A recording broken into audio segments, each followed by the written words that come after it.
Atmosphère de rentrée des classes et test grandeur nature pour l'école sénégalaise. Les images d'enseignants décidés dans un élan patriotique à retourner dans leur lieu d'affectation sont à la fois frappantes et saisissantes, quoique les conditions dans lesquelles ce retour a été organisé laissent à désirer.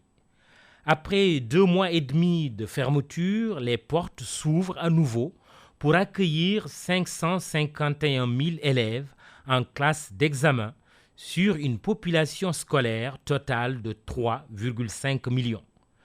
Un test au sens propre est figuré en cette période de pandémie de Covid-19. Seulement, ici, les signes s'inversent. Selon que le test est positif, les examens de fin d'année se tiendront à bonne date. Et mieux, l'année sera sauvée sans grande casse. Selon qu'il est négatif, c'est-à-dire une intrusion du virus dans les salles de classe, ce que personne ne souhaite d'ailleurs, bonjour les dégâts. À compter du 2 juin, on va savoir 2 à 3 choses. Que le risque de présence et de propagation éventuelle du coronavirus en milieu scolaire est élevé ou non. Qu'en conséquence de quoi, on pourra généraliser la reprise des enseignements dans les écoles et universités, publiques comme privées. Mais avant tout et surtout, que l'État, parce qu'ayant pris toutes les mesures sanitaires et sécuritaires, n'a pas imprudemment utilisé les élèves en classe d'examen et leurs enseignants comme cobayes, taillables et corveillables, et par conséquent à la merci d'un virus malicieux et mortel. Le 2 juin, date fatidique. Positif ou négatif, le test de cette rentrée bis va édifier tout le monde. La levée ou le maintien de l'état d'urgence et du couvre-feu décrété le 23 mars dernier en dépendent. Rendez-vous mardi prochain. C'est une question d'heure ou de jour. Dieu protège nos enfants.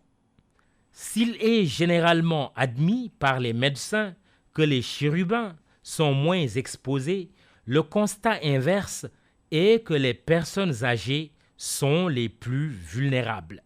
Sans oublier ceux qui ont des morbidités chroniques, quel que soit leur âge. Alerte donc, nos vieux sont en train de mourir.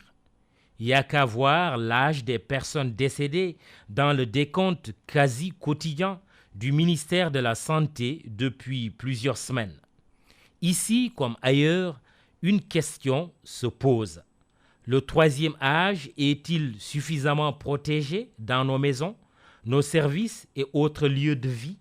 Face à l'inexistence d'asile, nos réalités socio-culturelles excluant cette forme de confinement avant l'heure et qui ne dit pas son nom de nos vieillards, l'accent doit davantage être mis sur la sensibilisation.